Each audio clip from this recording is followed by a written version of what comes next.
Hey everyone, settle in and get ready to hear the story of a legal soap opera and the most ridiculous Me Too allegation that I've heard in a long time. I'm Diana Davison, an advocate for the falsely accused and wrongfully convicted, and this is another Lighthouse Report.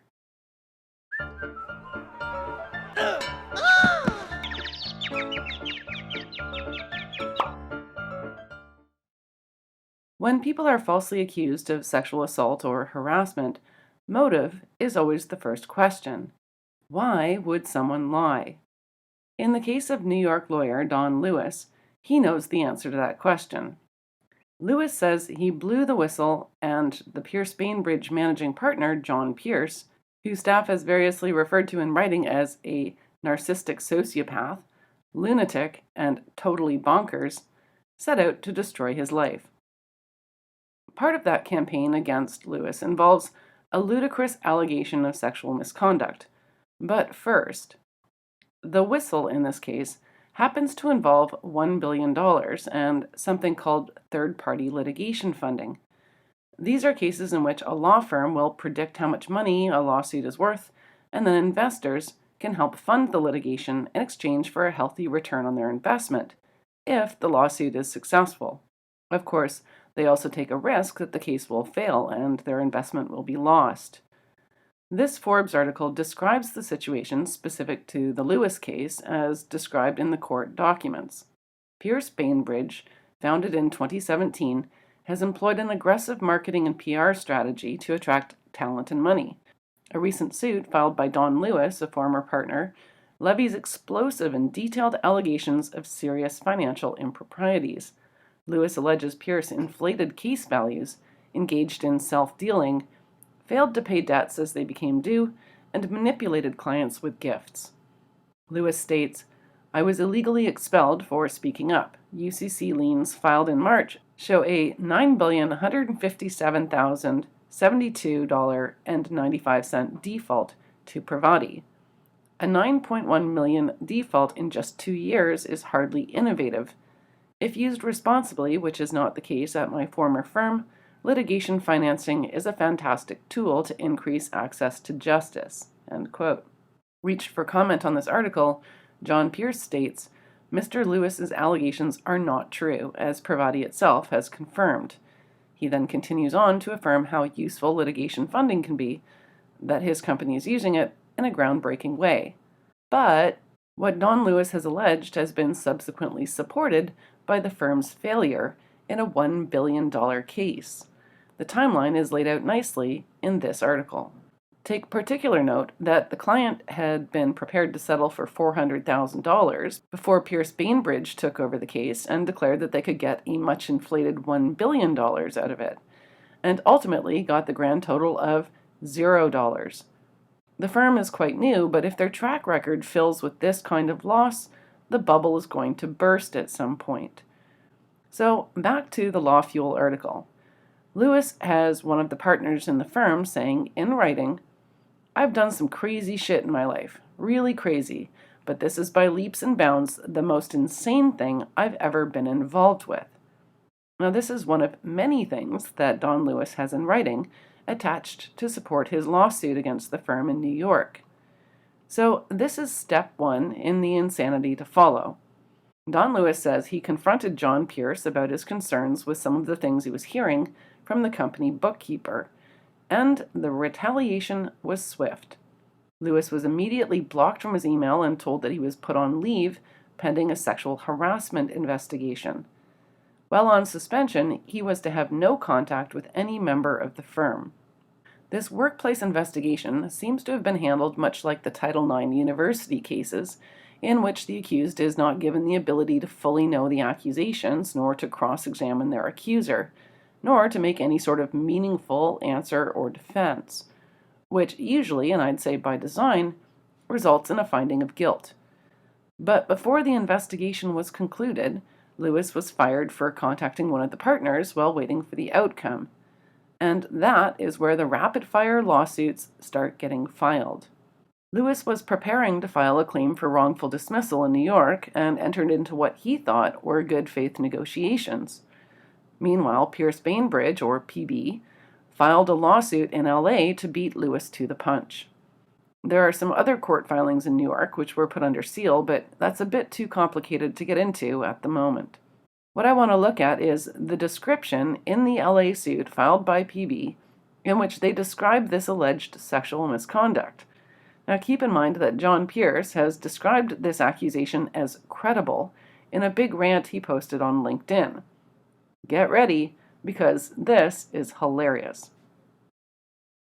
Specifically, the employee alleged that on July 7, 2018, she witnessed defendant, that's Lewis, masturbating in one of the glass-enclosed offices at the firm's New York office. When defendant saw the employee, he walked over to her with his pants open and his penis engorged and grabbed her breasts while continuing to masturbate. The employee reported that she told defendant to stop, but he did not. She pulled away from him and barricaded herself in a nearby bathroom until he left the office. Glass-enclosed offices. Because, let's say someone had a really tough day at the office and they suddenly needed to rub one off. They think, where should I go? Oh, I know. I'll go to an office that has glass walls in order to get a little privacy. No worries there. Seems like the perfect foolproof plan for a double Harvard graduate like Don Lewis. Now, keep in mind, this was an unassigned office, so we're being told that Lewis selected this office for the sole purpose of masturbation. Then, in an office full of glass walls, Lewis gets caught. Oh no, what's he gonna do? Act like he was just shuffling some papers or searching the drawers for a stapler? Nope, she says, or whoever wrote this piece of garbage says, he stands up, grows a third hand so he can go in for a double titty grab while still wanking off. And this fishbowl of an office, with glass walls everywhere, is easily visible from the elevator, so if someone else decided to show up and put in some extra billable hours, he'd have had no way to keep from being spotted. The only logic to this entire outrageous story is that the person who crafted it figured the best way to explain how he would have been witnessed by the complainant is to say that he was in the most absurd place he could have possibly chosen. And I have an honest desire to know who the hell thought this up and how drunk they were at the time. This particular woman then apparently went on to say that after this lewd event, Lewis tried to lure her into his apartment when she had to bring him baseball tickets. One thing is quite telling here. The PB document says, allegedly, during the text message exchange, defendant invited the employee to come inside his personal residence to take in the view from the rooftop of his apartment building. It's telling because text messages are tangible things. They exist to be read and confirmed at a later date. But PB can only say the text messages allegedly say something, which means they didn't bother to look at them, or are intentionally wanting to avoid the inconvenient fact that the messages show that Don Lewis advised the woman that his girlfriend was with him at the time. Those messages were filed in a court exhibit. In fact, the woman had offered to bring the tickets to Lewis's home when she didn't have to. Lewis had told her that his girlfriend was there and asked her to join them on the rooftop, but ended up meeting her on the street when the woman declined and asked for his buzzer number. I say in fact because I confirmed with Lewis's girlfriend that she was in fact there on that day and observed this entire sequence of events. In addition, messages on an app called Slack show that Lewis had been trying to arrange another method of getting the tickets when the woman offered to bring them to his apartment for him. The woman didn't have to bring him the tickets. She offered. No one suggested that she bring them, and certainly nobody directed her to do so. So, we have 2-0 in favor of Don Lewis right now. The billion-dollar loss in court is backing up the allegations of financial fraud, and the retaliatory sexual misconduct allegation is not only lacking credibility, it's completely unbelievable, as in, no sane person could believe it to be true. So, now we get to the soap opera part, and this is important because we've got what looks like a clear case of a heavily funded corporation, Pierce Bainbridge, abusing the Me Too movement to distract from allegations of fraud being publicly exposed. As PB says in their LA filing, Lewis has made allegations of unethical and dishonest business practices, some of which, if true, would amount to criminal activity. An article on Legal Desire says that Pierce and PB were under investigation by the California State Bar, an investigation which has since been closed and presumably did not result in any actionable findings in the client's complaint. But the article also notes that a large number of partners have abandoned the firm.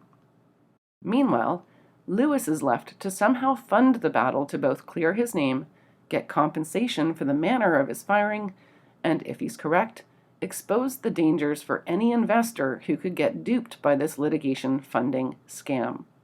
On that level, I have to wonder whether or not corporations who may have been spared from fraud should finance Don Lewis's litigation. Wouldn't that be justice?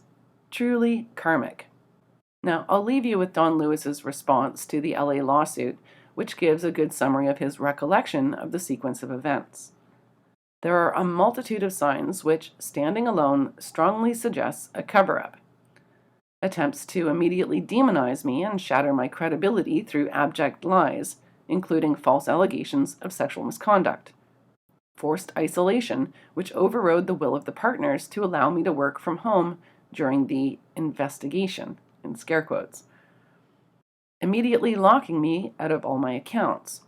Bogus threats of criminal charges in an effort to coerce my agreement with resignation and a lifetime gag order.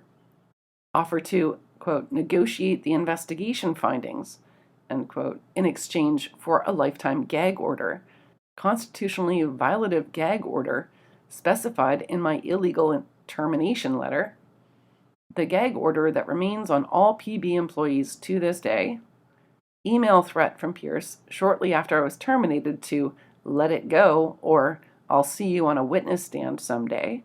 That's attached in an exhibit.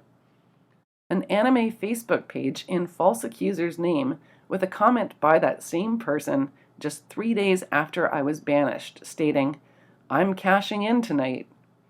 And the reported illegal expulsion of a partner 2 months after I was expelled, and 30 minutes after the former partner said, "I got a raw deal."